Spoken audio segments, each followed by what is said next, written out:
Kita mulai Pak ya. Assalamualaikum warahmatullahi wabarakatuh.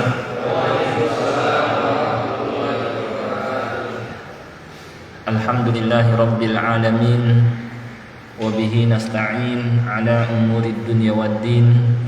Ashhadu an la ilaha illallah al-malikul haqqul mubin. Wa ashhadu anna muhammadar rasulullah sadiqul wa'dil amin. Allahumma salli wa sallim ala nabiyyina wa habibina Muhammadinil amin wa ala alihi at-tahirin wa ashabihi al-akramin wa man ihtada bihadihil mubin ila yaumiddin, amma ba'd. Pertama-tama kita panjatkan puja dan puji syukur kehadirat Allah Subhanahu wa taala yang tidak henti-hentinya melimpahkan kepada kita semua nikmat-nikmatnya, terutama adalah nikmat Islam. Demikian pula nikmat taufik dimudahkan kita oleh Allah Subhanahu wa taala untuk melaksanakan ajaran Islam yang diantaranya adalah salat maghrib berjamaah, dan kemudian kita lanjutkan dengan hadir di majlis ilmu atau di majlis ta'lim, di mana masing-masing dari keduanya memiliki keutamaan yang sangat-sangat besar. Salat maghrib berjamaah secara umum, salat 5 waktu dengan berjamaah, kata Nabi sallallahu alaihi wasallam, afdalu min salatil fardhi bi 27 darajah, lebih utama daripada salat sendiri dengan 27 derajat. Perbandingannya sangat jauh sekali, 1:27. Kalau masih 1:2, 1:5 masih sedang, tidak terlalu jauh. Tetapi kalau 1:27, ya, menunjukkan tingginya keutamaan ya salat berjamaah, dan sangat rugi sekali mereka yang tidak melakukan salat 5 waktu dengan berjamaah, karena dia tidak memperoleh keutamaan yang besar, yang banyak ini ya. Belum lagi ketika dia menuju masjid ya untuk sholat berjamaah, setiap langkahnya meninggikan derajatnya dan menghapuskan dosa-dosa. Nabi SAW pernah bersabda kepada para sahabat radhiyallahu anhum, ala adullukum ala ma yarfa'ullahu bihi ad-darajat wa yamhu bihi al-khataya, atau kama fil hadits. Maukah kalian aku tunjukkan sesuatu atau suatu amalan yang dengannya Allah Subhanahu wa taala akan tinggikan derajat kalian. Semakin tinggi derajat kedudukan seseorang di sisi Allah dan semakin dekat dengannya. Dan dengannya pula Allah Subhanahu wa taala akan hapuskan dosa-dosanya. Kata para sahabat radhiyallahu anhum, bala ya Rasulullah, ya kami mau. Maka Nabi SAW bersabda, yakni cara untuk meninggikan derajat kita dan menghapuskan dosa-dosa adalah dengan pertama, isbagul wudu indal makarih, menyempurnakan wudu pada saat kondisi tidak menyenangkan. Apa maksud atau contoh kondisi tidak menyenangkan? Kira-kira apa Pak? Kondisi tidak menyenangkan dia tapi tetap menyempurnakan. Dan sebelumnya apa yang dimaksud dengan menyempurnakan wudu? Kira-kira apa maksud menyempurnakan wudu? Gimana? Iya, di samping yang wajib juga, betul. Inilah menyempurnakan wudu. Di samping dia mengerjakan yang wajib, dia tambahkan juga dengan yang sunnah-sunnah. Yang wajib yang disebutkan dalam Al-Quran, idza qumtum ila sholati faghsilu wujuhakum wa aydiyakum ilal marafiqi wamsahu bi ru'usikum wa arjulakum ilal ka'bain. Jika kalian hendak salat, maka basuhlah wajah kalian, kemudian tangan kalian sampai siku, kemudian usaplah kepala kalian dan basuhlah kaki kalian sampai mata kaki. Di sini tidak disebutkan cuci tangan sebelumnya, tidak disebutkan kumur-kumur sebelumnya, tidak disebutkan istinsyak, menghirup air ke hidung dan menghembuskannya, menunjukkan bahwa ini semua termasuk sunnah-sunnah. Yang wajib adalah yang disebutkan di ayat tadi. Nah, seseorang dikatakan menyempurnakan wudu ketika dia gabungkan antara yang wajib yang disebutkan dalam Al-Quran dengan yang sunnah yang Nabi Shallallahu Alaihi Wasallam kerjakan juga, ya. Contohkan seperti sebelumnya cuci tangan, kemudian kumur-kumur, menghirup air ke hidung, menghembuskannya, kemudian mengusap telinga juga, ya, menyela-nyela jari dan sebagainya. Nah, ini maksud menyempurnakan wudu. Seorang akan mendapatkan derajat yang tinggi dan dihapuskan dosa-dosa ketika pertama adalah menyempurnakan wudu. Dia gabungkan yang wajib dengan yang sunnah. Indal makarih, pada saat kondisi tidak menyenangkan. Apa contoh kondisi tidak menyenangkan? Apa Pak kira-kira? Dikatain orang. Oh gitu. Dia menyempurnakan wudu ya ketika kondisi tidak menyenangkan, tidak mengenakan. Ya, baik. Intinya dia menyempurnakan wudu ketika kondisi tidak menyenangkan, misalnya ketika cuaca sangat dingin. Kan nggak enak kalau dia misalnya dalam wudu dia sempurnakan. Ya, dia misalnya sampai kan yang wajib dalam wudu itu kan satu kali yang wajib, 2, 3 sunnah. Yang kedua yang wajib dalam wudu itu kan membasuh muka, tangan sampai sikut, kemudian mengusap kepala dan membasuh kaki. Itu yang wajib yang disebutkan dalam surah Al-Maidah ayat 6. Sedangkan mencuci tangan itu tidak wajib. Nah, kadang-kadang ada orang yang cuma mau membatasi diri dengan yang wajib saja. Karena cuaca sangat dingin, udahlah kalau gitu saya yang wajib saja. Ketika wudu hanya basuh muka, ketika wudu hanya basuh tangan, ketika wudu hanya ngusap kepala, ketika wudu hanya membasuh kaki. Dia tidak kumur-kumur, dia tidak cuci tangan sebelumnya. Sah sih sah, cuma kurang utama. Nah, seseorang akan mendapatkan keutamaan tadi, derajat yang tinggi di sisi Allah, dan dihapuskan dosa-dosa ketika kondisi tidak menyenangkan, dia tetap sempurnakan. Ya, ketika cuaca sangat dingin, ketika kurang semangat, lagi males misalnya. Nah, ini contoh kondisi tidak menyenangkan, dia tetap sempurnakan. Yang kedua adalah wa kathratul khuta ilal masjid, dan banyak melangkahkan kaki menuju masjid, ya. yakni untuk sholat berjamaah. Nah, ini termasuk yang meninggikan derajat seseorang. Kemudian yang ketiga adalah seperti yang kita lakukan sekarang, wantidharus shalah ba'da shalah, menunggu tiba waktu sholat berikutnya setelah melakukan sholat. Jadi setelah kita sholat ini, menunggu tiba waktu sholat berikutnya memiliki keutamaan yang besar. Kita sudah sholat berjamaah, kita sudah melangkahkan kaki menuju masjid, dan kita tambah lagi dengan menunggu tiba waktu sholat berikutnya. Ini meninggikan derajat seseorang. Ini juga menghapuskan dosa-dosanya, dan Nabi Shallallahu Alaihi Wasallam menyebutnya fadzalikumur riba. Inilah riba, dan ini termasuk seperti orang yang berjihad di jalan Allah. Ya, jadi keutamaan seperti orang yang berjihad di jalan Allah, nunggu tiba waktu sholat berikutnya, apalagi sambil ngaji seperti yang kita lakukan, lebih utama lagi. Yang Nabi Shallallahu Alaihi Wasallam bersabda, majtama'a qaumun fi baitin min buyutillah, tidaklah berkumpul satu kaum di salah satu rumah Allah. Ini kan salah satu rumah Allah. Yatluna kitaballah, membaca kitabnya, seperti tafsir Al-Quran yang kita akan pelajari ini. Wa yatadarasunahu bainahum, dan saling mengkaji antar sesama mereka. Illa nazalat alaihimus sakinah, melainkan akan turun ketentraman, ketenangan batin, ya.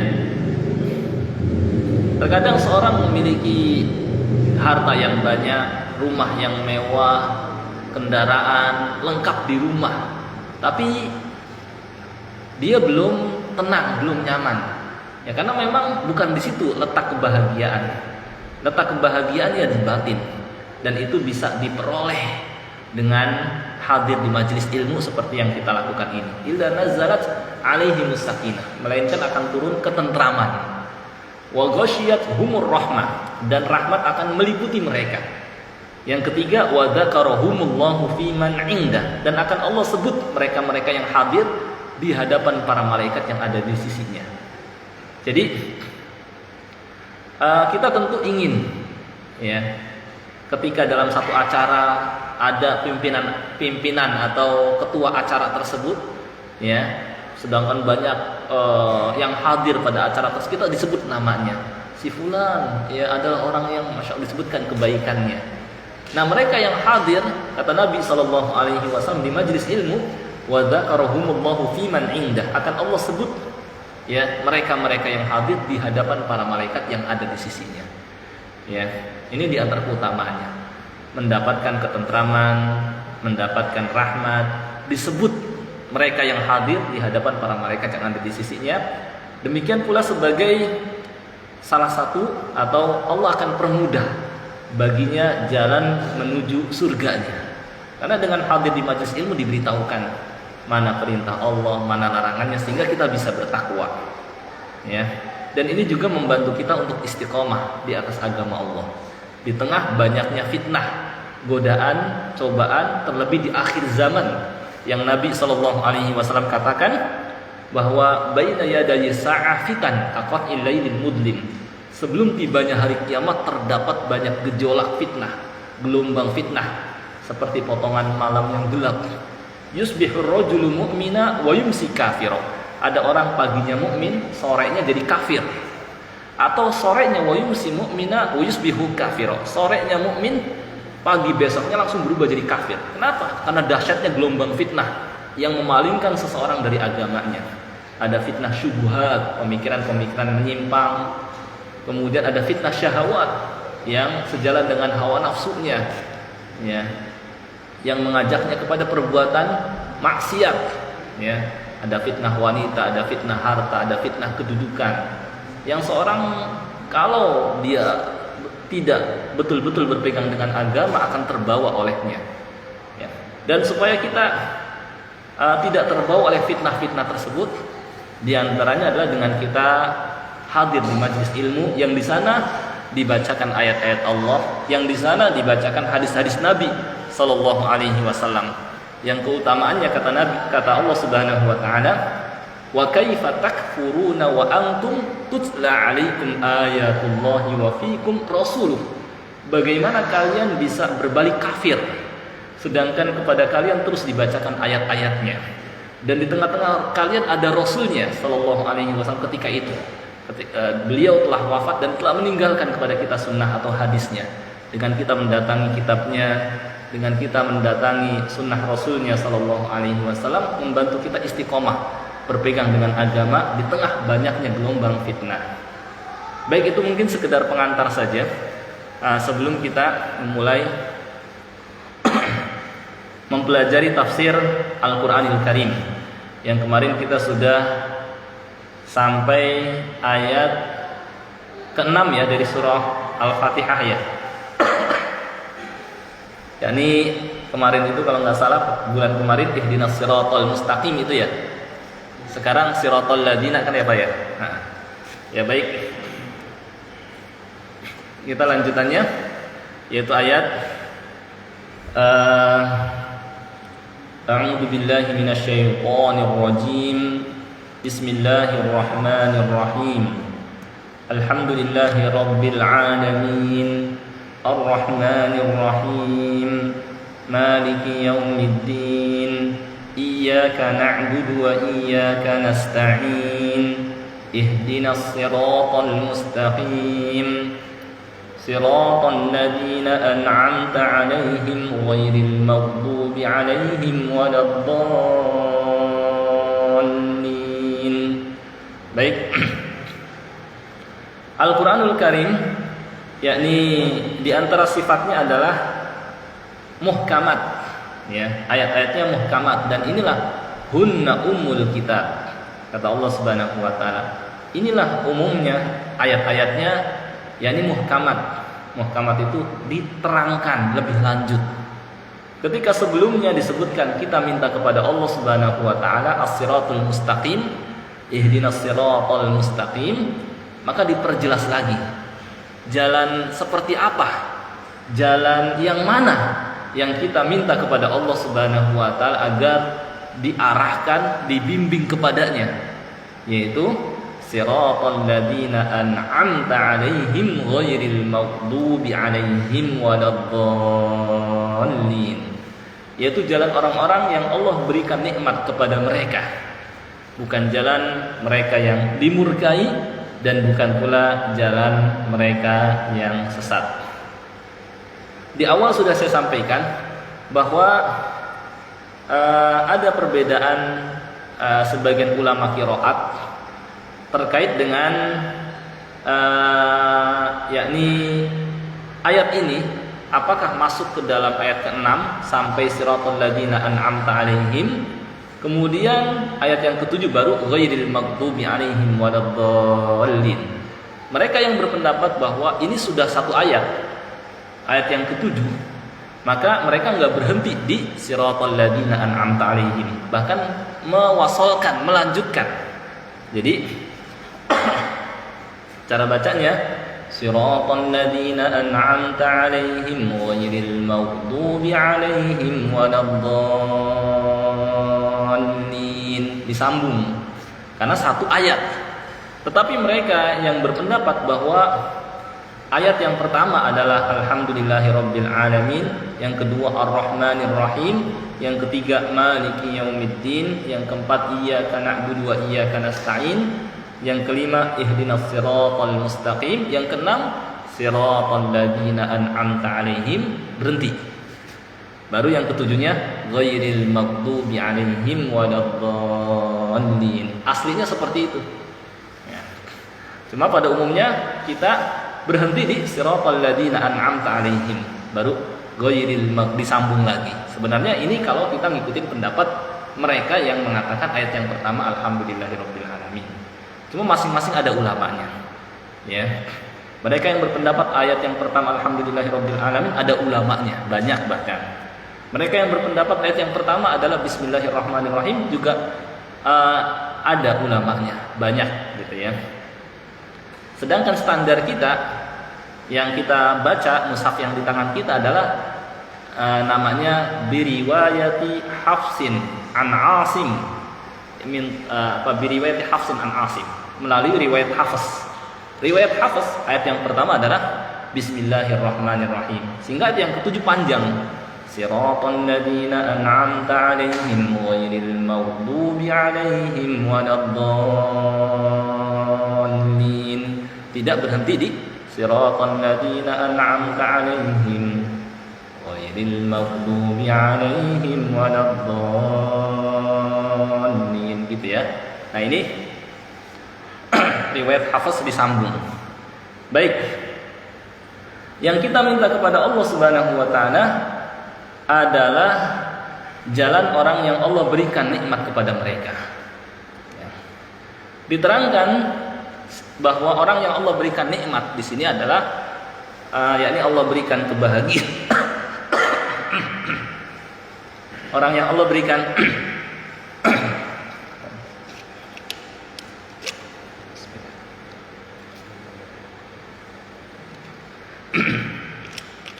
orang yang Allah Subhanahu wa taala berikan nikmat kepada mereka diterangkan di ayat lain di surah An-Nisa, wa may yuti'illaha war rasula faulaika ma'al ladzina an'ama Allahu 'alaihim faulaika ma'al ladzina an'ama Allahu 'alaihim minan nabiyyin was-siddiqin wasyuhada'i was-shalihin. Bahwa orang yang Allah berikan nikmat kebahagiaan dunia dan akhirat adalah terdiri dari para nabi. Paling tingginya para nabi, di bawahnya wasiddiqin, para siddiqin, wasyuhada, di bawahnya lagi para syuhada, di bawahnya lagi para wassalihin. Ya. Jadi yang kita minta kepada Allah Subhanahu wa taala diarahkan, dibimbing kepadanya adalah jalan yang ditempuh para nabi, jalan yang ditempuh para siddiqin, jalan yang ditempuh para syuhada, dan jalan yang ditempuh oleh orang-orang yang saleh. Para nabi terdepannya siapa? Nabi kita Muhammad sallallahu alaihi wasallam. Para siddiqin terdepannya siapa? Abu Bakar As-Siddiq. Para syuhada di antara terdepannya siapa? Hamzah. Sayyidus syuhada, pemimpin para syuhada. Orang-orang soleh banyak dari kalangan sahabat, ya. Kemudian dari kalangan tabi'in, tabi'ut tabi'in, orang-orang yang soleh. Itu yang kita minta kepada Allah Subhanahu wa taala agar seperti mereka, ya. Karena merekalah yang Allah jamin mendapatkan kenikmatan, kebahagiaan dunia dan akhirat. Sebagian ulama menerangkan bahwa ciri jalan mereka adalah mereka berusaha mengetahui yang hak, berusaha mengetahui yang benar, ya. Setelah itu apa? Setelah itu mereka berusaha untuk mengamalkan kebenaran yang telah mereka ketahui. Ini jalannya para nabi, para siddiqin, para syuhada dan orang-orang soleh. Berusaha mengetahui yang hak, ya, yang sebelumnya samar, yang sebelumnya mereka nggak tahu, ya. Mereka berusaha mencari hidayah. Gitu. Setelah itu mereka pun mengamalkannya. Dan hidayah itu terletak dalam kitabullah dan dalam sunnah Nabi Sallallahu Alaihi Wasallam. Dalilnya, dzalikal kitabul la raiba fi hudal lil muttaqin. Kitab itu, kitab ini tidak ada keraguan di dalamnya, ya. Hudal lil muttaqin, petunjuk bagi orang-orang yang bertakwa. Dalam ayat lain Allah berfirman, "Syahrul Ramadan alladzi unzila fihi al-Qur'an hudan linnas." Bulan Ramadan adalah bulan yang di sana Allah Subhanahu wa taala turunkan Al-Qur'an, hudan linnas, petunjuk bagi manusia. Maka siapa yang mau tahu kebenaran, datangi Al-Qur'an. Ya. Kemudian datangi sunnah Nabi sallallahu alaihi wasallam, dia akan tahu kebenaran. Dan Nabi sallallahu alaihi wasallam bersabda, fa inna khairal hadithi kitabullah wa khairal hadi Muhammadin sallallahu alaihi wasallam. Sesungguhnya sebaik-baik perkataan adalah kitabullah, Al-Qur'an, dan sebaik-baik petunjuk adalah petunjuk Nabi Muhammad sallallahu alaihi wasallam. Maka siapa yang mau tahu kebenaran, pelajari Al-Qur'an, pelajari hadis. Dan karena Al-Qur'an berbahasa Arab, kita bukan orang Arab, ya. Bagaimana cara memahaminya? Pelajari terjemahnya juga. Cuma terkadang terjemah tidak mewakili. Bagaimana caranya? Mempelajari apa? Tafsir. Seperti yang kita pelajari ini. Maka tafsir merupakan cara agar kita mengetahui kebenaran, agar kita mengetahui hidayah Allah Subhanahu wa taala, ya. Tafsir Al-Quran. Demikian pula hadis Nabi Sallallahu Alaihi Wasallam berbahasa Arab, ya. Maka kita lihat terjemahnya. Dan supaya tidak salah paham, lihat yang namanya syarah hadis. Kitab-kitab hadis induk ada Sahih Bukhari, ada Sahih Muslim, ada Sunan Abi Dawud, Sunan Tirmidzi, Sunan Nasa'i, Sunan Ibnu Majah. Para ulama telah mensyarah kitab-kitab tersebut.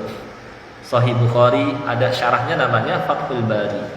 Sahih Muslim ada syarahnya namanya Al-Minhaj, ya. Syarah Sahih Muslim Ibnul Hajjaj. Ada Sunan Abi Dawud syarahnya Aunul Ma'bud, syarah Sunan Abi Dawud. Ada Sunan Tirmidzi syarahnya namanya Tuhfatul Ahwadi. Itu semua kita semakin jelas maksud hadis Nabi sallallahu alaihi wasallam, maksud sabda Nabi sallallahu alaihi wasallam. Sebagaimana tafsir pun dengan kita mempelajarinya semakin jelas maksud firman Allah Subhanahu wa taala. Baru setelah kita tahu, paham maksudnya, paham kandungannya, kita bisa mengamalkannya. Nah, inilah jalannya para nabi, jalannya para siddiqin, jalannya para syuhada, jalannya orang-orang saleh, ya.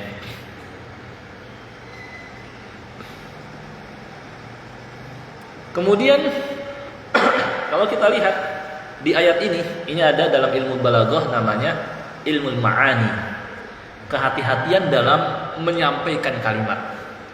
Ketika disebutkan nikmat, maka disandarkan kepada Allah. Siratal ladzina an'amta 'alaihim, yaitu jalan orang-orang yang Engkau berikan nikmat, disandarkan kepada Allah. Tapi ketika ada yang dimurkai, tidak disebutkan fa'ilnya, pelakunya, siapa yang murka kepada mereka. Ghairil maghdubi 'alaihim, bukan jalan mereka yang dimurkai. Tidak disebut bukan jalan orang yang engkau murkai.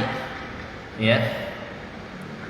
Ya. Jadi ini termasuk agar keburukan tidak disandarkan kepada Allah Subhanahu wa taala. Sama seperti di surah Al-Jin. Ya. Dalam surah Al-Jin disebutkan wa anna la nadri asyarrun urida biman fil ardi am arada bihim rabbuhum rasyada. Dan kami tidak mengetahui, kata jin, apakah keburukan yang diinginkan. Di situ enggak disebutkan disandarkan kepada Allah. Untuk kehati-hatian, jangan disandarkan keburukan kepada Allah. Am arada bihim rabbuhum rasyada, ataukah Rabb mereka menginginkan kebaikan. Ketika disebutkan kebaikan baru disandarkan kepada Allah. Namanya ilmu ma'ani. Ya.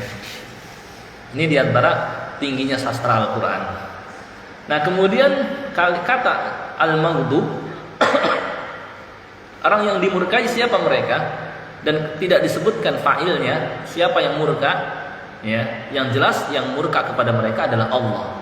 Demikian pula yang mengetahui keadaan mereka pun akan murka. Siapa? Orang mukmin.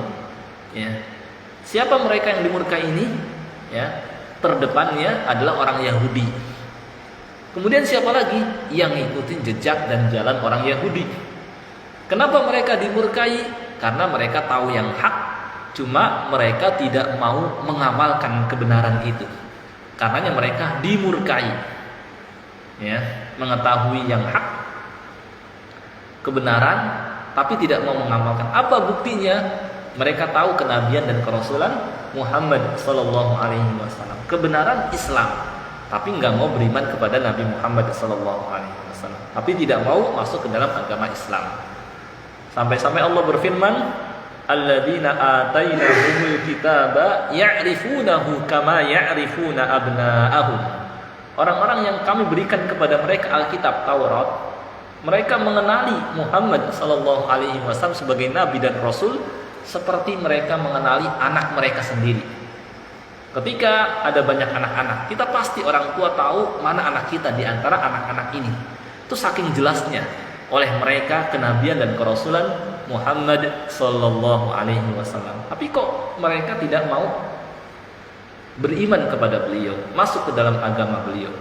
Inilah yang membuat mereka dimurkai oleh Allah, dimurkai oleh kaum mukmin. Nah, kita dalam ayat ini kita minta kepada Allah, jangan engkau arahkan kami kepada golongan orang yang engkau murkai atau dimurkai ya Allah. Ya, jangan seperti orang Yahudi maksudnya ya Allah, dan yang ikutin jalan orang-orang Yahudi ya Allah. Kami nggak mau seperti itu ya Allah.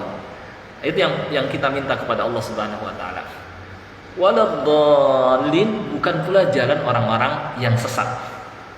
Mereka terdepannya orang-orang yang sesat, kata ulama, adalah an-nasara, adalah orang-orang Nasrani. Itu tersesat, ya. Ya. Dan siapa lagi yang ngikutin jejak langkah orang-orang Nasrani itu tersesat. Dari mana mereka tersesat? Ya, karena mereka ya tidak mau mengkaji kebenaran. Ada niatan baik, ya, ingin beramal, tetapi karena tidak di atas ilmu akhirnya tersesat. Ya. Nah, kita nggak mau yang seperti ini, nggak tahu yang hak cuma beramal, akhirnya tersesat, ya, akhirnya tersesat. Makanya kata Syekh Muhammad bin Shalih Al-Utsaimin, sepatutnya seseorang belajar agama agar tidak seperti orang-orang yang tersesat atau orang-orang Nasrani, ya, serta hendaknya menjalankan ibadah, mengamalkannya agar tidak termasuk orang-orang yang dimurkai atau orang-orang Yahudi. Gambaran supaya jelas 3 kelompok ini. Pertama, kelompok orang yang Allah berikan nikmat, ya. Gambarannya, orang yang Allah berikan nikmat, para nabi, para siddiqin, para syuhada dan orang-orang soleh. 3 kelompok ini tadinya mau ke surga, anggaplah mau ke sebuah tempat, ke sebuah lokasi. Kelompok yang pertama yang bahagia, dia pelajari rutenya. Oh, kalau mau ke lokasi nanti lewat sini, belok situ, kemudian belok lagi, kemudian baru sampai ke lokasi. Ini kelompok yang pertama, ya, dia pelajari, oh begitu, paham, saya akan ikuti jalan ini. Kelompok yang kedua, orang Yahudi dan orang yang mengikuti jejaknya, dia pelajari rute, oh iya, ke arah situ lewatnya sini, dia tahu, cuma nggak mau ngikutin rute itu, akhirnya ya nyasar juga. Yang ketiga, orang Nasrani dan yang mengikutinya, ya, dia nggak mau pelajari rute, cuma mau ke lokasi, niatnya cukup bagus mau ke lokasi, cuma nggak pelajari, udahlah langsung dia jalan aja, yang ada nyasar. Maka yang kita minta kepada Allah Subhanahu wa taala di surah, di ayat ini adalah agar kita termasuk yang pertama yang mempelajari kebenaran dan kemudian kita mengamalkannya, yang mempelajari rute yang mengantarkan kita ke lokasi, ke surga, dan kemudian kita ngikutinya, gitu. Itu maksud dan gambarannya. Paham ya Pak ya, insya Allah ya, seperti itu gambarannya.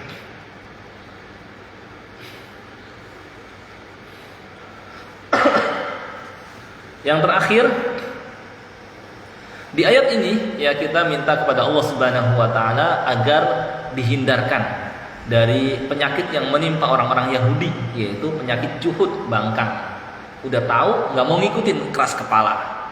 Kemudian juga penyakit yang menimpa orang-orang Nasrani, bodoh atau tidak mengetahui kebenaran, akhirnya tersesat. Ya. Demikian pula terdapat perintah agar kita mengakui nikmat Allah ketika kita mengucapkan an'amta, yang telah Engkau berikan nikmat. Ya, juga minta kepada Allah Subhanahu wa taala ditunjukkan teladan yang baik yang harusnya kita ikuti. Ya, yaitu para nabi, para siddiqin, para syuhada dan orang-orang saleh. Juga dorongan untuk menempuh jalan orang-orang yang bahagia di dunia dan di akhirat, serta peringatan agar kita tidak mengikuti jalan orang-orang yang menyimpang. Orang-orang yang Allah berikan nikmat, jalannya lurus dan sampai ke surga Allah. Ya, orang yang menyimpang tahu kebenaran, nggak ngikutin, nyimpang. Yang nggak mempelajari kebenaran, mau beramal, nyimpang juga, tersesat. Maka nggak mengantarkan mereka ke surga Allah, tapi ya kembalinya ke neraka. Na'udzubillahi min dzalik. Dan dianjurkan setelah kita membaca ayat ini, kita akhiri dengan amin. Ya, cara membacanya ini, alifnya dipanjangkan 2 harokat, jangan terlalu panjang, amin. Nah, ini keliru, jadi cukup 2 harokat saja, baru yang minnya panjang, amin, gitu ya. Nah, ini artinya adalah Allahumma stajib, ya Allah kabulkanlah. Jadi A-nya 2 harokat, amin, yang minnya baru dipanjangkan, ya. Artinya Allahumma stajib, ya Allah kabulkanlah. Ya, ini kata Imam Tirmidzi, maksudnya adalah ya Allah jangan Engkau kecewakan harapan kami, gitu ya. Dalam dalilnya kita membaca dipanjangkan akhirannya amin, dari Wa'il bin Hujr. Ia berkata, aku mendengar Nabi SAW saat membaca ayat ghairil maghdubi 'alaihim waladdallin, amin, wa madda biha sautah, dan beliau memanjangkan yakni akhirnya itu suaranya, amin, gitu ya. Nah, seperti itu cara membaca amin. Baik, saya kira ini yang bisa kita pelajari. Kata Al-Hafidz Ibnu Katsir sebagai penutup, kawan-kawan kami yang semadhab dari kalangan madhab Syafi'i mengatakan dianjurkan juga mengucapkan amin bagi orang yang berada di luar sholat. Jadi setelah kita membaca surah Al-Fatihah, ya, meskipun di luar sholat, misalnya pas selesai baca waladdallin, amin, kita baca juga. Dan lebih ditekankan lagi dalam keadaan sholat, baik sholat sendiri, sebagai imam, sebagai makmum, dan dalam semua keadaan, ya. Dan disunahkan bagi, kata Imam Al-Baghawi dalam kitab tafsir Al-Baghawi, bahwa disunahkan bagi orang yang selesai membaca Al-Fatihah untuk mengucapkan amin yang terpisah dari surah Al-Fatihah dengan adanya saktah, yakni dikasih jeda tanpa lepas nafas, ya.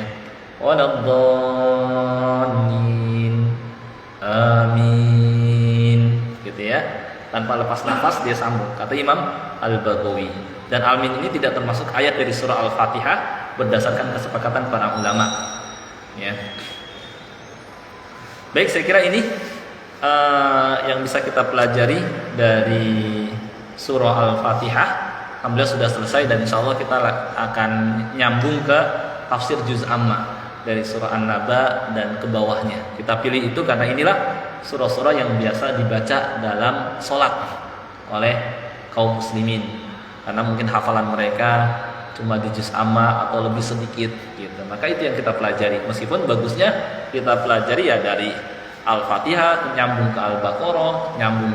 Apalagi kalau kita kan pertemuan cuma sebulan sekali, maka yang kira-kira bisa kejangkau oleh kita mungkin surah Al-Fatihah dan surah-surah yang ada di juz amma. Sampai di sini mungkin ada yang mau ditanyakan sebelum tutup, atau ada yang belum jelas, silahkan. Atau keburu? Ya, silakan Pak. Waalaikumsalam warahmatullahi wabarakatuh.